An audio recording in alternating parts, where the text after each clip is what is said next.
In this video, I will show you step by step how to upgrade your MacBook to the last version. Okay, so this will be an easy and quick tutorial for you guys, step by step. So let's get started. So what you need to do, just go to your MacBook home page like this. Okay, and you should see over here this Apple icon over here. Click on this icon. Okay, then click over here on about this Mac. Okay, and it's gonna take you to this page, and here you will find the old MacBook version. Okay, so what you will do, you will click over here on software update. Okay, like this, and it will check if you have the old version in your Mac.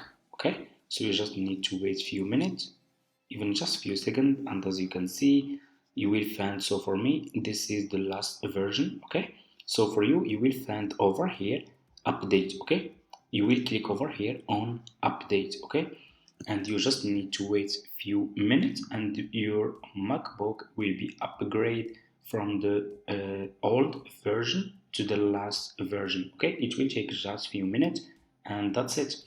Thank you so much for watching, and see you in my next video.